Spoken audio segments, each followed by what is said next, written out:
Card जो है ये पीसीज में टूट जाता है और हर वर्टिब्रल डिस्क के अंदर मौजूद होता है। तो अब एडल्ट में हमारे पास जो नोटोकार्ड है वो एज ए रेमिनेंट के तौर पे मौजूद है, जिसका नाम है न्यूक्लियस पल्पोसिस, और ये बहुत अहम बीसीक्यू है, न्यूक्लियस पल्पोसिस। ठीक है।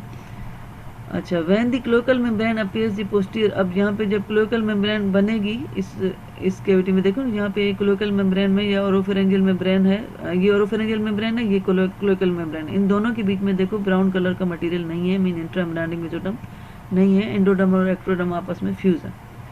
जब ये क्लोकल मेम्ब्रेन अपीयर होगी तो यहाँ पे देखो ये यॉक्सेक है, नीचे यॉक्सेक के ये एंटीरियर वाला है, ये posterior from the posterior wall of the yolk sac a diverticulum extending into the connecting stalk, this is called the allantois और द एलेंटोएंटेरिक डायवर्टिकुलम। ये बहुत अहम क्वेश्चन है, कहाँ से अपीयर हुआ, यॉक्सेक की पोस्टीरियर वाल से डायवर्टिकुलम, और कहाँ जा रहा है, कनेक्टिंग स्टाफ में। ठीक है। और ये ह्यूमन में तो कोई ऐसा चीज़ नहीं बनाता, लेकिन एनिमल में ये यूरिनरी ब्लैडर बनाता है, तो इसमें अगर इसका रेमिनेंट रह जाता है तो इसका मतलब है कोई एबनॉर्मलिटी होगी। ठीक है। फॉर्मेशन ऑफ द नोटोकार्ड मैंने बता दिया, प्री नोटोकार्डल प्लेट है, इन्वेजिनेटिंग द प्रिमिटिव नोड, ये सारा वही लिखा हुआ है। ठीक है। किस किस के बीच में आते हैं, फिर पहले क्या डिटेच हो गए एंडोडर्म से, फिर प्रिमिटिव नोड बन गया, डेफिनेटिव नोड बन गया। ठीक है, नोटोकार्ड। और ये न्यूक्लियस पल्पोसिस मैंने लिखा हुआ है इंटरवर्टिब्रल डिस्क में, ये मैंने इसलिए इसमें समझा दिया ताकि पता चले कि न्यूक्लियर पल्पोसिस क्या है, वरना ये नेक्स्ट लेक्चर में डिटेल में हम आपको दिखाएंगे। ठीक है, ये हो गया। अब ये देखो, ये जो नोटोकार्डल प्लेट है किसके बीच में, between two layer of the endoderm, one side and other side. ठीक है। अभी जब तक ये डिटेच नहीं हुआ, ये क्या कहलाएगी, नोटोकार्डल प्लेट। जब यहाँ से डिटेच हो जाएगा तो क्या कहलाएगा, डेफिनेटिव नोटोकार्ड। ठीक है। अब ये जो गैस्ट्रुलेशन हमने पढ़ी, इसकी टेराटोजेनेसिस मीन इसकी जो एबनॉर्मलिटीज़ हैं, ये ऑस्पी में इन्यूमरेशन के लिए पूछते हैं। बीसीक्यू के लिहाज से तो आपको इसकी डेफिनेशन भी आनी चाहिए, लेकिन इन्यूमरेशन एक सवाल आता है, enumerate the abnormalities of the gastrulation, तो उसमें क्या लिखना है, होलोप्रोजेनसेफेली, कार्डल डिस्टेनेसिस जिसका दूसरा नाम है सिरेनोमेलिया, सैक्रोकॉक्सिजल teratoma, sites inversus and कार्टेजनर syndrome. अब होलोप्रोजेनसेफेली, अगर एक मदर अल्कोहल यूज़ कर रही है तो उसका क्या होगा कि जो उसके स्कल है और जो ब्रेन है, फेस है, उसमें उसके फ्यूचर्स जो है वो जल्दी क्लोज हो जाते हैं। अगर जल्दी क्लोज हो गए तो इसका मतलब है अब बोन साइज में इंक्रीज नहीं होगी, तो उसकी वजह से क्या होगा कि जब जल्दी क्लोज हो जाएंगे तो स्कल भी ज़्यादा ग्रो नहीं करता, तो वो ब्रेन के अंदर जो वेंट्रिकल्स, जो कैविटीज़ होती हैं स्कल में, वो दो होती हैं लेटरल वेंट्रिकल, वो फिर फ्यूज़ हो जाएंगी आपस में एक कैविटी के तौर पे। तो इस कंडीशन को हम कहते हैं होलोप्रोजेनसेफेली। In a child, the forebrain is small, two lateral ventricles often merge into a single ventricle. ठीक है, ये पूछते हैं। And the eye are close together are called the hypotalorism. ठीक है, ये आना चाहिए। सारा कुछ किस में होता है, होलोप्रोजेनसेफेली में। कार्डल डिस्टेनेसिस में क्या है, सिरेनोमेलिया, जिसे मरमेड अपीयरेंस आप लोग देखते हैं, कार्टून्स में आता था।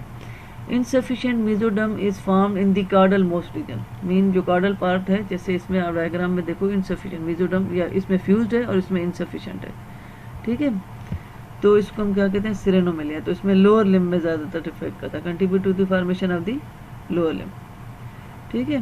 The urogenital system, intermediate mesoderm नहीं बनेगा तो यूरिनरी सिस्टम नहीं बनेगा, यूरोजेनाइटल सिस्टम नहीं बनेगा। Lumbosacral vertebrae, abnormalities of this structure इसमें मिलेगा, किसमें, सिरेनोमेलिया में।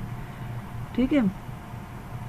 Affected individual exhibit variable range of the defects, क्या क्या आ जाएगा, hypoplasia mean small size and fusion of the lower limb, जो मैं दिखा चुकी। ठीक है, ये सारी एबनॉर्मलिटीज किसमें होती है, कार्डल डिस्टेनेसिस में। अच्छा, फिर है साइटस इन्वर्सिस। साइटस इन्वर्सिस का मतलब है कि in condition with the transposition of viscera in the thorax and abdomen.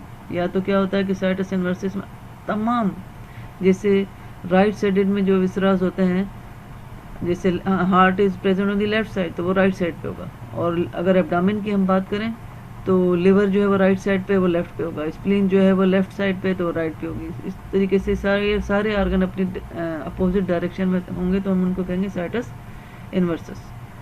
Approximately 20% of patient complete situs inversus and have bronchitis. अच्छा, अब ये है कि आप देखें कि हर चीज़ रिवर्स है। तो सीलिया का नॉर्मली रिस्पिरेटरी सिस्टम में जो मूवमेंट का होता है वो होता है कि outward direction to expel the sputum. कोई भी स्प्यूटम हो या कोई भी पार्टिकल हो तो नॉर्मली उसको बाहर मूव करके निकाल लेते हैं।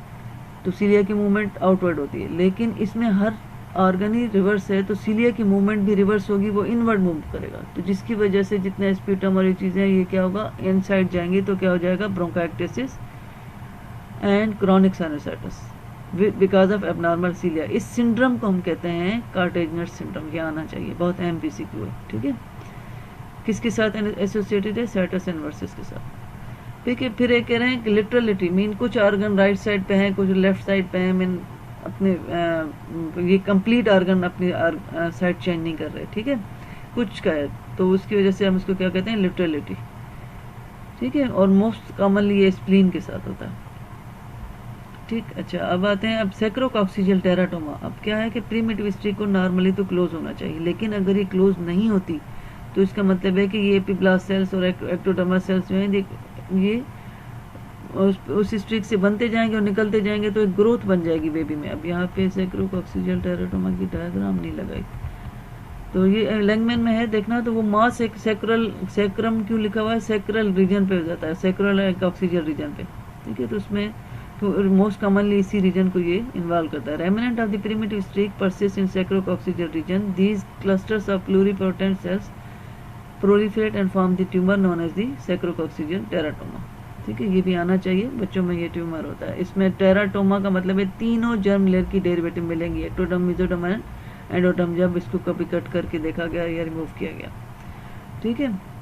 अच्छा, अब यूट्रोसाइटोटोब्लास्टिक शेल ये आता है, इस पे डेफिनेशन पूछते हैं और BCQ में भी पूछते हैं। अब यहाँ पे आप देखो कि ये मैटरनल एंडोमेट्रियम है ऊपर, और ये फीटस से जो विलाय निकल रहा है, देखो ये जो मेन विलस निकल रहा है इसको हम कहते हैं विलाय का स्टेम हो गया, ठीक है। तो यहाँ से ये जो जितने भी इससे ब्रांचिंग निकली उनको हमने कहा फ्री फ्लोटिंग विलाय, ठीक है। और जो ऊपर जब सरफेस पे जब जगह है कौन से, साइटोटोफोब्लास्ट, क्योंकि ग्रीन लाइन दिखाई है, ठीक है। ये इधर जो मैरून दिखा है ये असल में सिनसाइटोटोफोब्लास्ट है, ठीक है।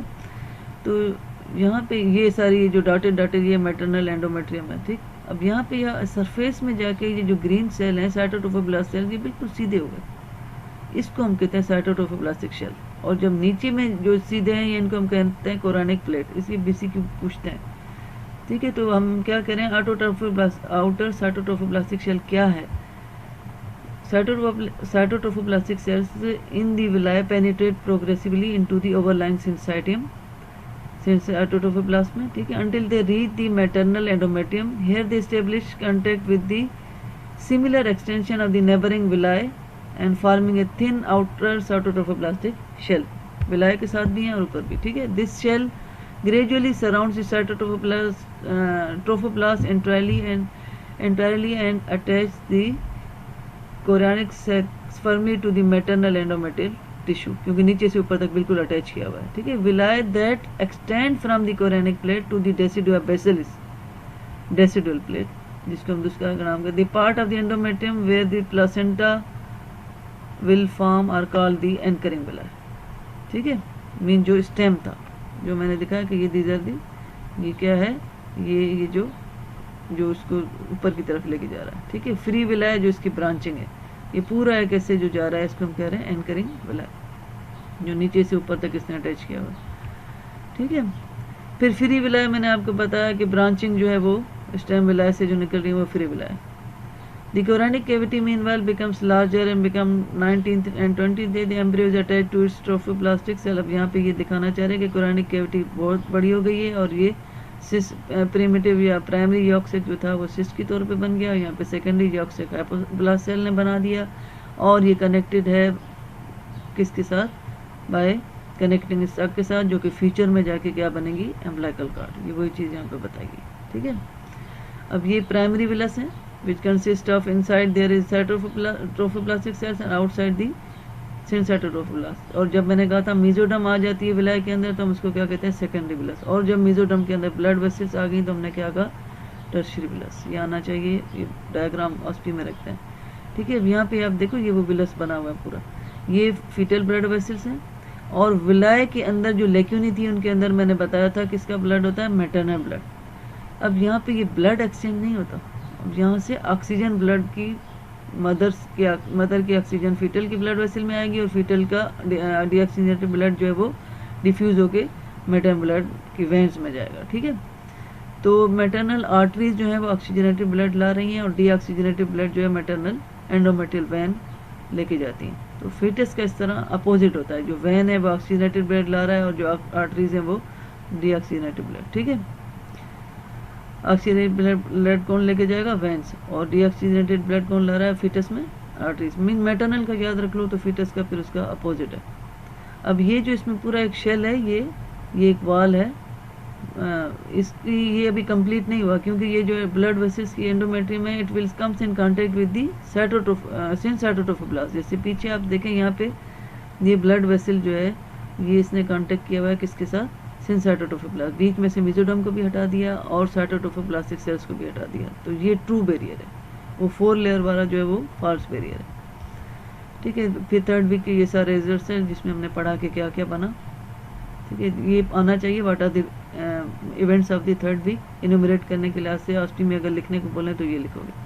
फिर क्वेश्चन क्या है? 22 years old women consumes large quantities of alcohol. Alcohol में क्या हुआ था? होलोपोरोजन सेफेली। ठीक है, she miss her second consecutive period, इसका मतलब है इसको साइकिल नहीं आई तो प्रेगनेंसी है। अब प्रेगनेंसी टेस्ट इज पॉजिटिव हम देखते हैं, तो उसको पॉजिटिव आया, HCG में माँ में मिला, ब्लड में या यूरिन में। ठीक है, जो कि सिनसाइटोट्रोफोब्लास्ट सेल सिक्रीट करते थे। तो अब उससे उसको क्या होगा? वो कह रहा है कि ड्रिंकिंग एपिसोड के लिहाज से हमने क्या पढ़ा था कि एक तो उसको जो होलोप्रोजन सेफेली की फिर उसके सारे फीचर्स मैंने बताए थे आपको, मेंटल रिटार्डेशन भी होगी, फेस की बोन्स में एबनॉर्मलिटीज आएंगी। ठीक, तो ये है अल्कोहल की ड्रिंकिंग इफेक्ट्स। ठीक है, फिर ये थर्ड वीक के लिहाज से आपके क्वेश्चन है, ये आप वैसे करोगे, लेकिन मैंने प्रोफार्मा में इसमें से सिर्फ 3 दिए हैं, लेकिन ये आपको लेक्चर में बता रही हूँ कि ये सारे बहुत इंपॉर्टेंट है। ठीक है, थैंक यू बेटा।